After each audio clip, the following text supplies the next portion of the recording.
नमस्कार दोस्तों, मैं श्वेताब कुमार आप सभी का आपके अपने YouTube चैनल लॉकुल पर बहुत बहुत स्वागत करता हूं।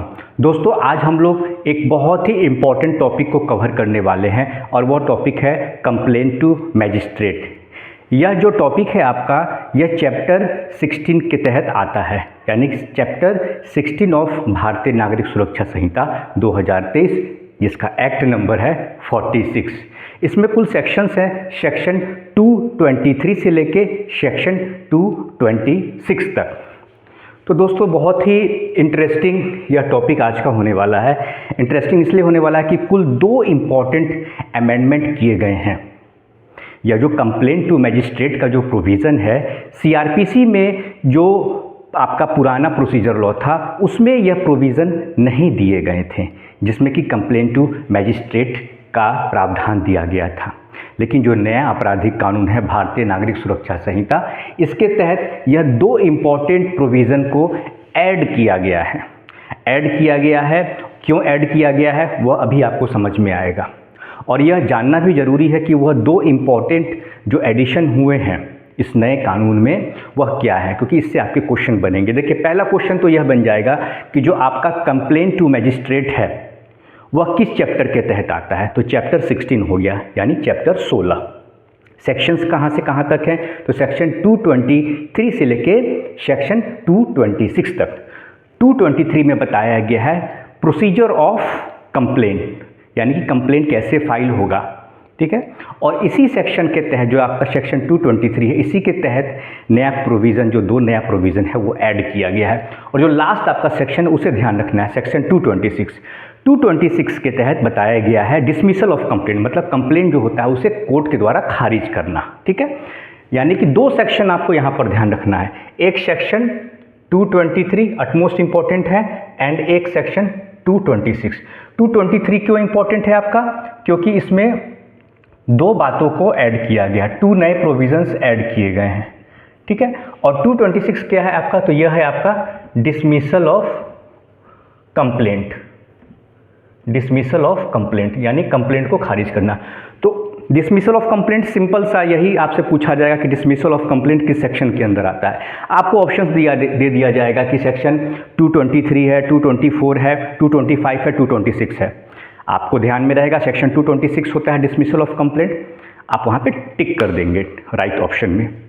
आपसे चैप्टर नंबर पूछ लिया जाएगा, तो चैप्टर नंबर क्या है, 16 है, उसमें भी ऑप्शन दिया रहेगा। चैप्टर 5 हो गया, चैप्टर 3 हो गया, चैप्टर 15 हो गया, चैप्टर 16 हो गया। तो आप ऑप्शन जो है चैप्टर 16 पे राइट क्लिक कर देंगे। 2 क्वेश्चन यहाँ आपके यह बन गए। अब 2 जो नए अमेंडमेंट हुए हैं, ठीक है। अमेंडमेंट मैं इसलिए बार बार कहता हूँ क्योंकि सीआरपीसी कहीं ना कहीं आपके दिमाग में रहता है, ठीक है। तो सीआरपीसी में क्या था कि कभी भी कोई जो कंप्लेंट केस फाइल होता था तो उसमें अमूमन यही होता था कि कंप्लेनेंट और उसके साथ विटनेसेस होते थे, कोर्ट के द्वारा उन्हें एग्जामिन किया जाता था, उनसे पूछताछ होती थी, ऑन ओथ उन्हें एग्जामिन किया जाता था कोर्ट के द्वारा।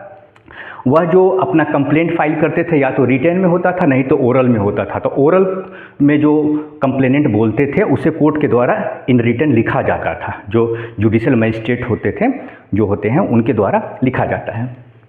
तो यह सब कुछ सेम है। तो बदलाव क्या हुआ है, उसी बदलाव पे आज हम लोग चर्चा करेंगे आज के इस लेक्चर सीरीज़ में। तो देखिए, सबसे बड़ा बदलाव यही हुआ है, जैसा कि मैंने बताया कि कंप्लेनेंट को एग्जामिन करके विटनेसेस को एग्जामिन कर लिया जाता था और फिर फर्दर प्रोसेस शुरू हो जाता था, यानी आगे की जो कार्रवाई होती थी, सम्मन चला जाता था एक्यूज्ड को, बिना एक्यूज्ड को सुने हुए, एक्यूज्ड के पक्ष को सुने बिना, उसकी बातों को सुने बिना आगे की कार्रवाई शुरू हो जाती थी और जो सम्मन था वह इशू हो जाता था एक्यूज्ड को नहीं, एक्यूज्ड को कोर्ट में सीधे बुला लिया जाता था, आगे की कार्रवाई होती थी। उसके बाद फिर दोनों पक्ष को सुनने के बाद जो कोर्ट फैसला देती थी। तो अननेसेसरी क्या होता था, बहुत सारे इसमें झूठे केस मुकदमे होते थे, जिससे कोर्ट का भी वक्त बर्बाद होता था, ठीक है। और अननेसेसरी हरासमेंट एक्यूज्ड को भी होता था। दूसरी बात, एक और बड़ा जो है लीगल टर्म है जिसे आपने पढ़ा होगा, ऑडी अल्ट्रम पार्टम, लीगल मैक्सिम है। ये लॉ ऑफ नेचुरल जस्टिस जो है उसकी बात करता है।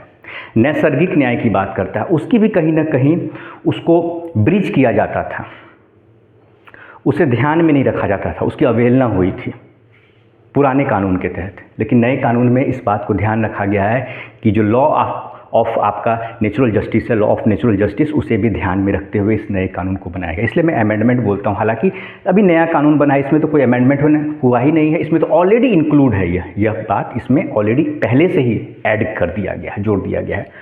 तो दो पार्ट में मैंने बांट दिया है। एक कंप्लेंट केस होता है जनरल पब्लिक, हम आप आम पब्लिक हो गई, उसका कोई कोर्ट में मामला होता है, उससे कोई कोर्ट में जाके केस करना है, कंप्लेंट केस करना है, तो वह जनरल पब्लिक का मामला हो गया।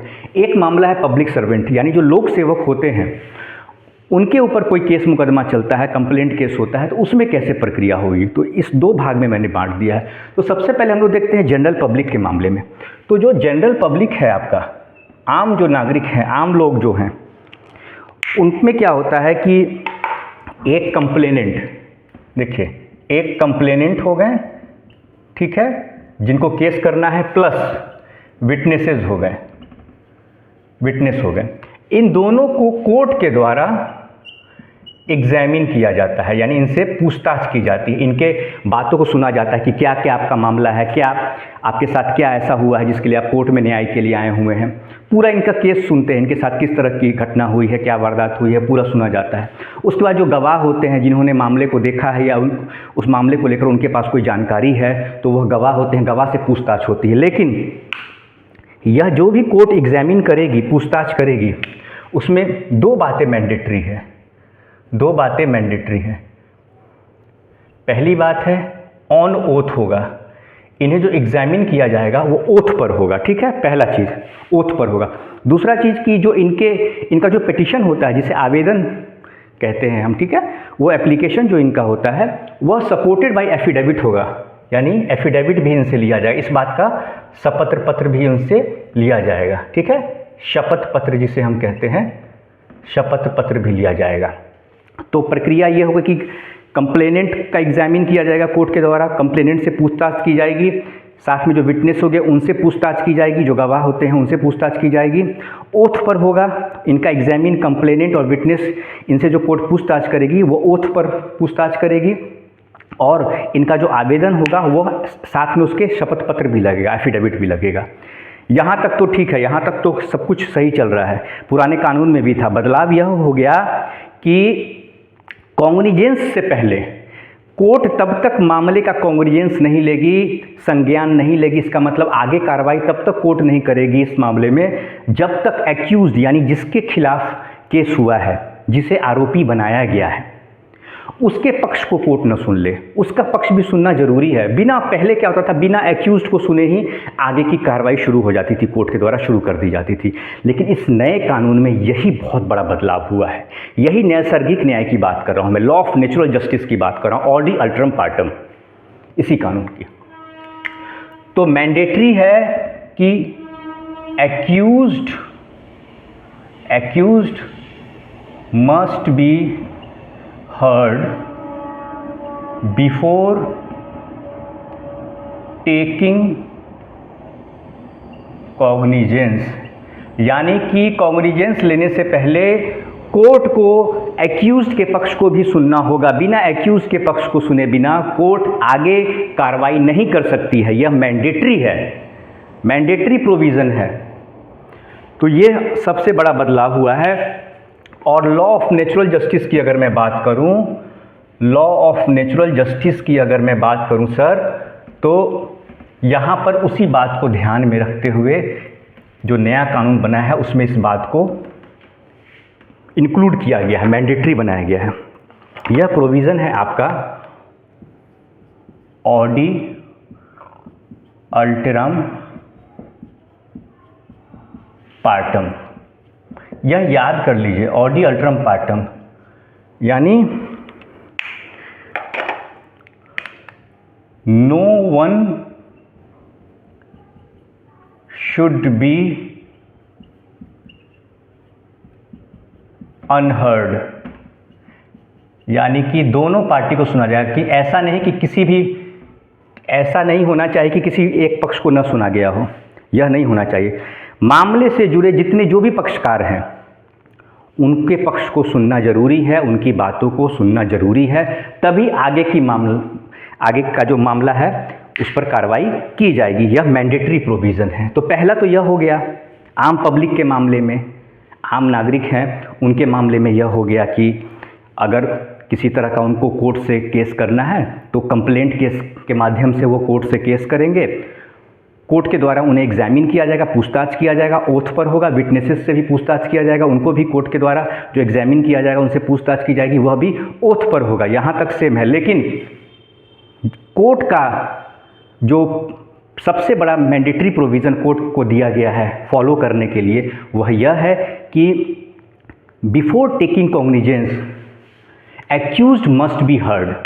एक्यूज्ड को सुनना है, बिना एक्यूज्ड के सुने cognizance shall not be taken in complaint cases.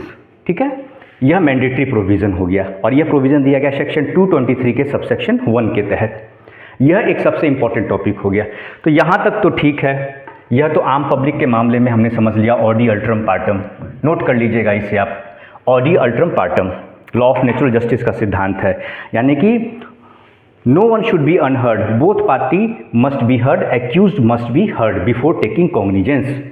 अब पब्लिक सर्वेंट के मामले में आते हैं, लोक सेवक के मामले में आते हैं। लोक सेवक के मामले में भी यही होता था कि उसके ऊपर केस हुआ, सैंक्शन मिल जाता था और फिर आगे की प्रक्रिया उसकी चलती थी, फर्दर प्रोसेस होता था। लेकिन यहाँ पे बदलाव हो गया। पहला बदलाव क्या हुआ है? Before taking cognizance public servant must be given an opportunity to make assertions as to the situation that led to the incident so allege. देखिए, कॉग्निजेंस से पहले दो कंडीशन रखी गई है। पहला कंडीशन यह है कि कोर्ट कॉग्निजेंस से पहले, यानी कि केस की सुनवाई तब तक शुरू नहीं होगी, आगे की कार्रवाई तब तक नहीं होगी जब तक कोर्ट के द्वारा पब्लिक सर्वेंट के पक्ष को भी नहीं सुना जाएगा। उनके पक्ष को सुनना जरूरी है, तभी उन पर कार्रवाई होगी कोर्ट के द्वारा। उससे पहले कोर्ट उन पर कार्रवाई नहीं कर सकती है। यह मैंडेटरी प्रोविज़न है। दूसरा बात, एक और कंडीशन है। पहला कंडीशन तो ए हो गया कि public servant must be given an opportunity. किस बात की अपॉर्चुनिटी? तो हियरिंग ऑफ क्या? Hearing of public servant. Hearing of public servant, public servant की हियरिंग होगी, उनके पक्ष को सुना जाएगा। दूसरी बात, पब्लिक सर्वेंट के पक्ष को तो सुन लिया, साथ में जो पब्लिक सर्वेंट के सीनियर अथॉरिटी हैं, मान लीजिए कोई एक्स है, पब्लिक सर्वेंट है, ठीक है, उनके खिलाफ कोई कोर्ट में केस हुआ, कंप्लेंट केस हुआ है, तो जिस बात को लेकर उनके खिलाफ केस हुआ है उस मामले को लेकर रिपोर्ट मांगी जाएगी। किससे रिपोर्ट मांगी जाएगी? वह रिपोर्ट मांगी जाएगी उनसे जो सुपीरियर ऑफिसर है, उनसे जो सीनियर ऑफिसर हैं, जिसके ऊपर केस हुआ है, उनसे जो सीनियर ऑफिसर हैं उनके डिपार्टमेंट के, उनसे उस मामले को लेकर रिपोर्ट मांगी जाएगी। ठीक है, जैसे मान लीजिए कोई गबन का मामला हो गया, तो गबन का मामला कोई हुआ है तो उसको लेकर कोई इंक्वायरी कमेटी बनाई जाएगी उनके सुपीरियर के द्वारा, और वो इंक्वायरी कमेटी सबकी रिपोर्ट मांगी जाएगी किसके द्वारा? कोर्ट के द्वारा। ठीक है, तो यह मैंडेटरी कर दिया गया। ऐसा इसलिए हुआ है ताकि किसी के साथ इनजस्टिस ना हो, किसी के साथ अन्याय ना हो। तो दो हो गया सर, दो मामला हो गया, दो मामला साफ साफ हो गया। पहला मामला हो गया आपका जनरल पब्लिक का। ठीक है सर, पहला मामला क्या हो गया? General public. आम पब्लिक है, अगर जनरल पब्लिक है, ठीक है, जनरल पब्लिक है, वह केस करेगी तो कंप्लेंट केस होगा। क्या होगा सर? कंप्लेंट केस होगा। इसको ध्यान से देखिएगा। कंप्लेंट केस हुआ, कंप्लेंट केस हुआ, ठीक है, कहाँ हुआ? तो मैजिस्ट्रेट कोर्ट में हुआ। कहाँ हुआ? मैजिस्ट्रेट कोर्ट में हुआ। मैजिस्ट्रेट कोर्ट में हुआ। मैजिस्ट्रेट क्या करेंगे? तो एग्जामिन करेंगे, यानी पूछताछ करेंगे। एग्जामिन, किसका एग्जामिन करेंगे? तो कंप्लेनेंट, यानी कि जिसने केस किया है, कंप्लेनेंट का एग्जामिन होगा, और साथ में जो गवाह हैं, विटनेसेस, भाई कोई घटना हुआ है, कोई मामला है, तो उसको लोगों ने देखा तो होगा, सुना तो होगा, उसकी जानकारी तो होगी, उसके परिवार के लोग होंगे, पड़ोसी होंगे, या जिनके सामने कोई घटना हुआ है वह होंगे, तो वही विटनेस होंगे। तो इनको एग्जामिन किया जाएगा, तो किस चीज़ पे एग्जामिन होगा? तो इन्हें एग्जामिन किया जाएगा ओथ पर होगा, ठीक है। और जो इनका आपका पिटीशन होगा, वह पिटीशन किस चीज़ पे होगा? तो पिटीशन होगा आपका एफिडेविट पर, शपथ पत्र जो होता है, शपथ पत्र भी साथ में लगेगा, ऑन एफिडेविट होगा। यह बात हो गई यहाँ पर, इनके विटनेसेस के एग्जामिन की बात हो गई। तो पहले जो होता था कि यह सब कुछ हो गया, उसके बाद यह क्लोज, इंक्वायरी क्लोज और समन इशू हो जाता था एक्यूज्ड को। लेकिन अब क्या है कि before taking cognizance accused must be heard। Accused को सुनना है, जो एक्यूज्ड है, जिस व्यक्ति के ऊपर केस हुआ है, उसके पक्ष को भी सुनना है, तभी केस का संज्ञान होगा, तभी उसके ऊपर आगे की कार्रवाई होगी। नहीं तो एक्यूज्ड के ऊपर किसी भी प्रकार की कोर्ट के द्वारा कार्रवाई नहीं होगी, क्योंकि यह मैंडेटरी है, यह करना ही करना है। कानून में साफ साफ लिखा है, magistrate is bound to follow this process. Magistrate बाध्य हैं, जुडिशियल मैजिस्ट्रेट बाध्य हैं इस प्रोसेस को फॉलो करने के लिए, इसीलिए यह मैंडेटरी प्रोविज़न है, इस बात को याद रखिएगा। और यह बात कहता है कौन? सेक्शन 223 का सबसेक्शन 1 ऑफ BNSS।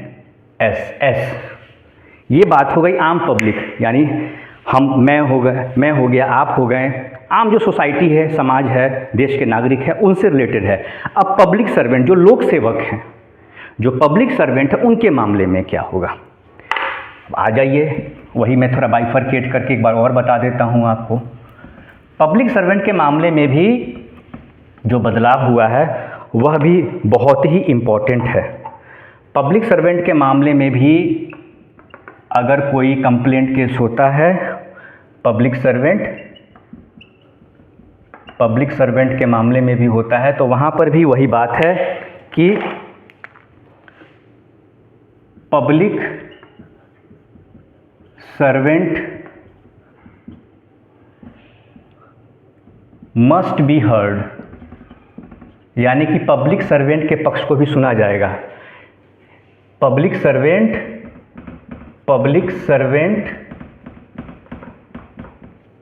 के पक्ष को भी सुनना है। मैंडेटरी है सर, ये मैंडेटरी है, नए प्रोविज़न में यह मैंडेटरी है, इसे फॉलो करना है। दूसरा बात, before taking cognizance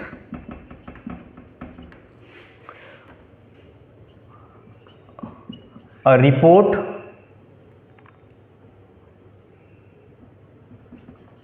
by the superior officer of the public servant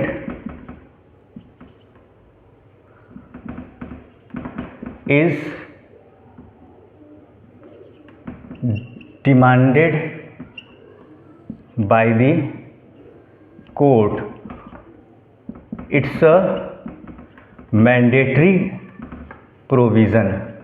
sir ये भी मैंडेटरी प्रोविज़न है, यानी दो मैंडेटरी प्रोविज़न हुए। पब्लिक सर्वेंट के मामले में अगर पब्लिक सर्वेंट के ऊपर कंप्लेंट केस होता है तो पब्लिक सर्वेंट के पक्ष को पहले सुनना है कोर्ट को, तभी कॉग्निजेंस लिया जाएगा, यानी आगे की कार्रवाई की जाएगी। नहीं तो कोर्ट के द्वारा आगे की कार्रवाई नहीं की जा सकती है, कोर्ट नहीं कर सकता है।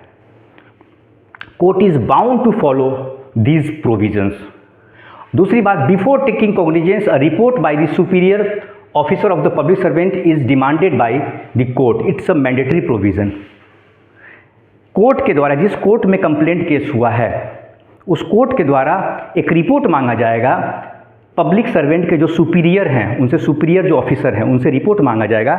जिस मामले को लेकर कंप्लेंट केस हुआ है कोर्ट में, उस मामले से संबंधित रिपोर्ट मांगी जाएगी। कोई इंक्वायरी रिपोर्ट होगी, ठीक है, उस तरह का रिपोर्ट मांगा जाएगा। तभी कोर्ट को लगता है कि मामला सही है, तभी कोर्ट मामले का संज्ञान लेगी, कॉग्निजेंस लेगी, फिर आगे की प्रक्रिया, मामले की सुनवाई होगी, ट्रायल होगा, एविडेंसेस होंगे, गवाही होगी। तो ये सारी चीज़ें हैं।